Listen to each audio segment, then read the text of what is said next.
votre nouvelle émission 15 minutes de référence. 15 minutes de référence reçoit des invités pour discuter l'essentiel de l'actualité nationale et internationale en 15 minutes. Ne vous le faites surtout pas raconter. 15 minutes de référence, c'est l'actualité par référence.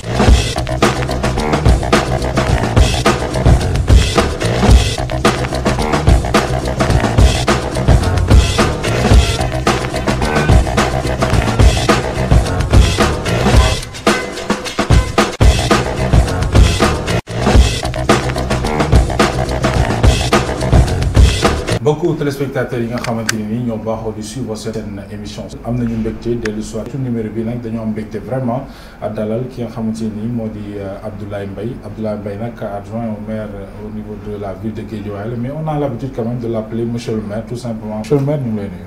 maa ngi lay fay Mouhamed. Alors laaj bu njëkk mooy kan mooy Alioune Mbaye Abdoulaye Mbaye autant pour moi bu ñu ko doon wax lan nga ñuy tontu. léegi Abdoulaye Mbaye moom. Sénégalais la juddoo fii ci Guédiawaye ci commune bu ñu naan Médina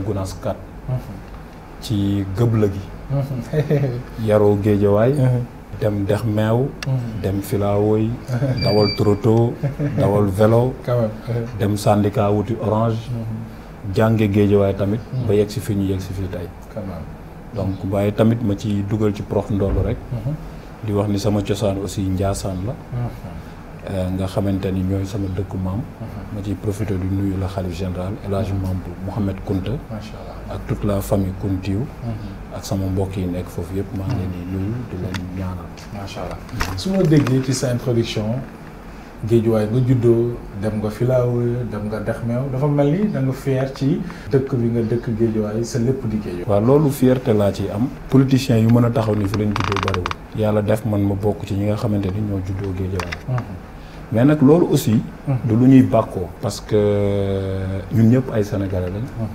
moo tax dinaa ko ndamoo parce que yàlla moo ma féetale Guédiawaye mais nekk lu may bàkkoo daal waaw d'accord mu doon na am solo alors ñu am envie quand même laaj la parcours politique am lan la fan la jaar ba fi mu nekk si tey te bi may am 19 ans laa jël sama responsabilité dugg ci politique yàlla def ma commencé AFP ñoo ma formé yàlla def ma nekk fa responsable des jeunes ci Guédiawaye fii ci commune bu Sam Notaire donc ma liggéey ak conseil municipal boobu temps boobu ki ñuy wax Bokar Sadikh Kane moo nekkoon maire Guédiawaye ma bokkoon membre de la commission jeunesse sport et loisirs bokkoon membre de la commission des finances bi ma doon siège bureau municipal bu ville de Guédiawaye bi may am 21 ans ba bi may am 27 ans bi ñu demee ba 2009 aussi ñu defaat élection locale bii pas dama nekkaat conseiller ci commune bu Sam Notaire bi ma dëkk nekkaat conseiller ci ville bu Guédiawaye jiite commune ba président de la commission jeunesse sport et loisirs bu commune bu Sam Notaire nekkaat conseiller municipal ville de Guédiawaye bokkaat ci membre de la commission des finances di liggéey Sam Notaire di liggéey ville bu Guédiawaye yàlla def bi mandat boobu aussi liggéey naa ci li ma ci war a liggéey jàng ci li ma ci war a jàng am ci expérience bi ma ci war a am loolu moo waral 2014 bi ñuy dem élection locale ma nekkoon tête de liste Benno Bokk Yaakaar à Sam Notaire ñu jiite campagne bi man ak honorable Mika Ba ma koy nuyu de passage yàlla def ñu gagné élection yooyu la ca xew nag du ma ci dikkaat mais yàlla def aussi ñu liggéey ba yegg si fii ñu yegg si nekk adjoint au maire ville de Guédiawaye ci liste Benno Bokk Yaakaar loolu laa def sama cursus politique jaar naa tamit grand parti parce que boobu aussi ñu ngi woon AFP waaw yàlla def ñu amoon luñ fa doon défendre mais bi ñu demee aussi 2016 2017 ci la ma liggéeyu Aliou Sall doy parce que ñoo bokk benn bureau municipal di ko partagé ma dem ba mu convaincre ma ci yu bëri parce que ku xool Guédiawaye ni mu changé ci côté yëpp donc loolu moo waral tey ma nekk ci waxtu Aliou Sall bi jaar alors ñu ñëw ci wàllu politique bi nag ci wàllu Guédiawaye yow mi nga xamante ne nii teel ngaa milité ci wàllu politique fii ci Guédiawaye ndax Guédiawaye mën nañu am yaakaar ci moom ci wàllu politique waaw Guédiawaye comme ni nga ko waxee c'est stratégique politiquement parlant parce que Guédiawaye mën naa ni bokk na ci département yi nga xamante ni tey ku fa gagné mën naa ni mën nga gagné région de Dakar tout à fait parce que plus de 400 000 habitants bu amee Guédiawaye le fichier électoral bu département Guédiawaye yegg na plus de 200 000 électeurs ki nga xamante ni tey moom la fi yàlla teg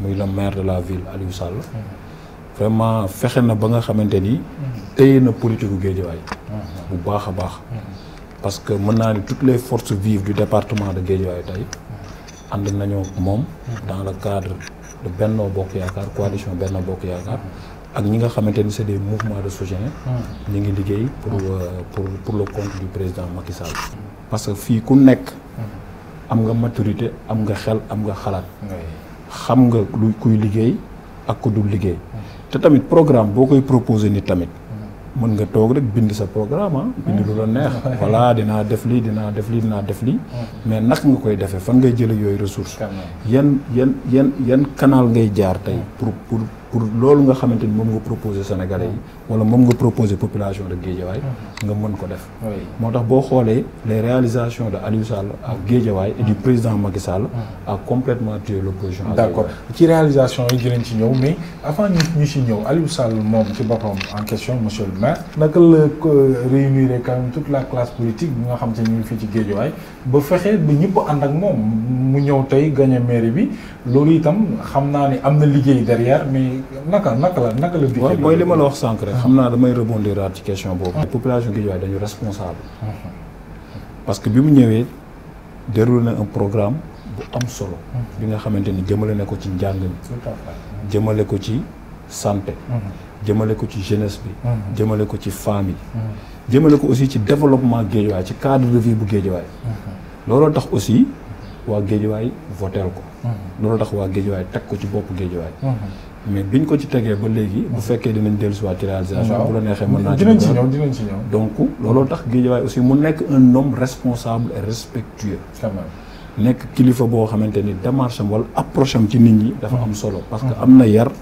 am na teggin am na xam-xam bi am na perspective yi am na vision bu claire boo xamante ni tey war na mën convaincre na nit ñi donc loolu rek a tax waa Guédiawaye. D'accord alors seen collaboration fan lu juddu confiance bi ba tey yàlla def lu mu def tey. waaw mooy li nga wax rek confiance moo ko lal. parce que tamit sama diggante ak moom. confiance moo ci am ak loyauté. ñu ànd di liggéey. yàlla def ñu partager même bureau municipal. partager même parti politique.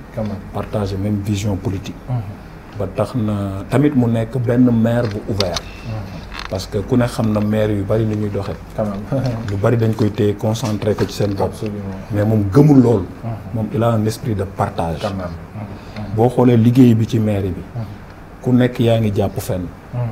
ku nekk yaa ngi doxal fenn looloo tax tey. confiance boobu am sama diggante ak moom. ñu ànd di liggéey. lu ci bari activités yu bari yi am ci Guédiawaye. bu fekkee mënu ko teewe ma teewal ko wala keneen teewe ko. donc loolu aussi noonu la ñuy liggéeyee rek. fii nii d'accord bari nañ ay adjoint bu nekk yaa ngi def li nga war a def. xëy na man dama cee gën a nekk xale comme ni ko sama benn grand di ma toll. Malick Sy naan le plus jeune maire. mais nag loolu rek la mais collaboration bu sincère moo nekk suñu diggante ak liggéey. d'accord voilà alors mairie bu ville bu Guédiawaye lan la ñu mën na wax de façon concrète ne lii lañ fi def ba ñu toogee ba léegi. bu ñu jëlee secteur par secteur. tey bu ñu jëlee ci côté éducation. Aliou Sall réhabilité na wala construire na sax réhabilité na le lycée banque islamique bu Guédiawaye 5 lycées la am. 5 lycées réhabilité na lycée banque islamique.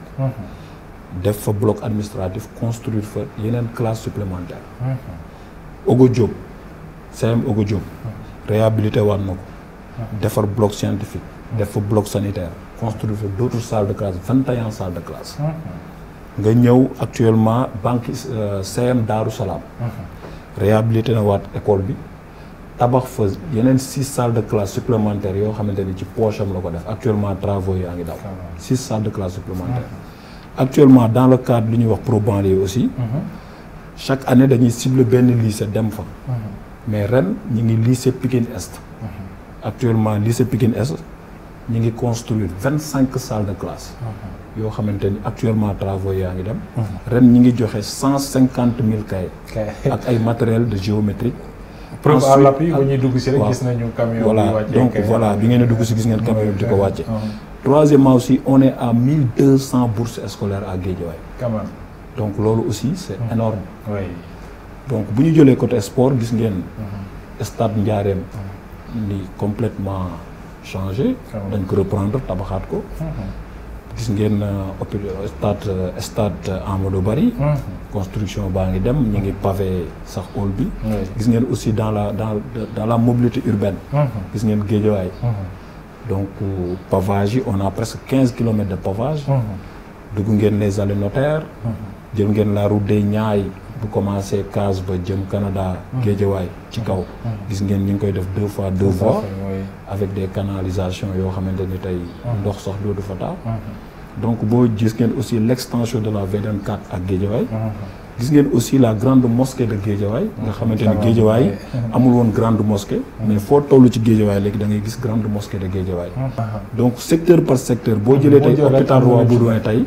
hôpital niveau 1 la woon. maanaam district la woon. tey grâce à Aliou Sall nga xamante ni tey li sensibilité bi mu am ci santé tey Roi Baudouin nekk na. hôpital niveau 3. absolument. tey boo demee ci hôpital yi ci banlieue bi Roi Baudouin tey vraiment ñu ngi def ay résultats yu baax. parce que amul woon yu bëri. mais vraiment. monsieur le maire dugal na ci loxoom parce que actuellement mooy président conseil d'administration. kon en résumé gis nañu ne Guédiawaye mën na soufflé war na bu baax ci secteur bi. ci secteur bu baax. éclairage public bi aussi on est à 2000 lampes. lampadaires dans Guédiawaye. loolu déjà c'est beaucoup. kon seen bilan mën nañ ne positif. bilan secteur par secteur boo ko jëlee c'est très positif. ci côté social gis ngeen li muy def. vraiment ci 3e âge bi. gis ngeen li muy def ci imam yi. te li nga xamante ni dinaa ko préciser tey. mooy que ni maa ngi ko doon wax koroog bi muy def distribution de fourniture scolaire. loolu du maire Guédiawaye Aliou Sall la.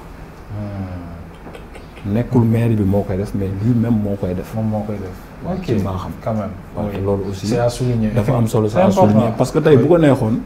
mu ne nekk naa maire. acte 3 bi ñëw na. dépouiller complètement la ville. quand même. amatuñ ay marché amatuñ ay publicité amatuñ ay patente.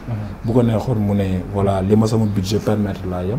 mais générosité bi mu am ak engagement bi mu am. quand même. ak bëgg gu mu bëgg Sénégal ak askanam ak Guédiawaye moo koy dugal ci lépp loo xamante ni mën na ko ak mënu ko mu koy def ci département Guédiawaye tey Guédiawaye ak Aliou Sall mën naa ni kenn mënatu leen séparer. tout à fait jamono ji ñu ngi jëm naam ci ay élection waaye dafa am lu ko jiitu muy wàllu parrainage bi bëgg naa am envie laaj quand même Guédiawaye ak surtout le maire Aliou Sall ci yéen fan ngeen toll.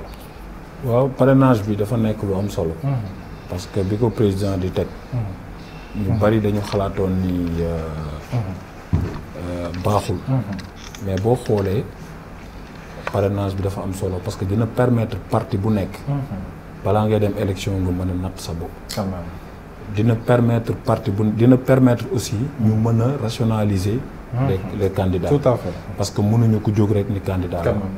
mais ñun ak Guédiawaye teg nañ fi benn système bu am solo bi nga xamante ni zone par zone système de zonage lañ ko def. dans l'ensemble des communes de Guédiawaye. donc le maire Aliou Sall di ko coordonner avec une équipe dynamique. bi nga xamante ni ñu ngi ciy liggéey. ba tax na aujourd'hui tey mën naa ni Guédiawaye rek comme ni ko président Moustapha Niasse waxee. Guédiawaye rek mën na parrainer le président Macky Sall. parce que fi ñu toll nii dépassé nañ 50 000 parrains à Guédiawaye. fi ñu toll nii rek dépassé nañ te dese nañu. 2 mois encore de plus. donc parrainage bi ak Guédiawaye moom Guédiawaye desul ginnaaw. te xam naa ni d'ici fin de semaine. wala d'ici la semaine prochaine. dinañ def assemblée générale. présenter li nga xamante ni moom la ñu am ci parrainage bi. à la presse présenter ko aussi le président Macky Sall. d'accord Guédiawaye moom fi ñu toll nii à l'heure où on parle dépassé nañ 50 000 parrains. quand même loolu lu am solo la. parce que Guédiawaye aussi bokk na ci département yi nga xam ne président daf ci compter. tout à fait parce que du ville bu ndaw pour jàll premier tour parce que du ville bu ndaw. oui te incha allah. ñun pare nañ loolu te foog naa ne Guédiawaye c'est acquis. dinañ yóbbu président ba 70% à Guédiawaye. mais Guédiawaye c'est acquis boo ko wax dafa mel ni avec certitude nga ko. certitude laa koy waxee lan moo la may nga wax lan moo tax. certitude laa koy waxee parce que population bi li ñu doon xaar ñi ngi ci. quand même. xam nga nee naa leen politique man du ma def politique wu débat crypto personnel. di xaste wala di saaga. quand même. politique bilan la nañ teg bilan. absolument. ku bëgg da ngay proposer. oui ñun lii lañ fi def. yow nga ne kat bu ma ñëwee dinaa fi def lu gën lii ñun la noo koy defee. absolument mais Guédiawaye moom c'est acquis. c'est acquis. avec Benno Bokk Yaakaar. avec Aliou Sall avec toutes les forces vives du département de Guédiawaye. je pense que Guédiawaye est largement acquis. d'accord. ñi nga xamante ni ñoom laa nekkal di liggéey ci parti bi. di collaborer ak man. tout à fait ci sincérité. donc man ciy profité di leen remercier ñoom ñëpp di leen sant di leen gërëm. ci seen taxawaay. merci bien monsieur le maire alors mi ngi noonu chers téléspectateurs mu nekkoon monsieur le maire Abdoulaye Mbaye moom itam ñu di ko remercier quand même ci disponibilité mbokk yi. tuddi la dikkaat ak beneen invité incha allah wasalaam.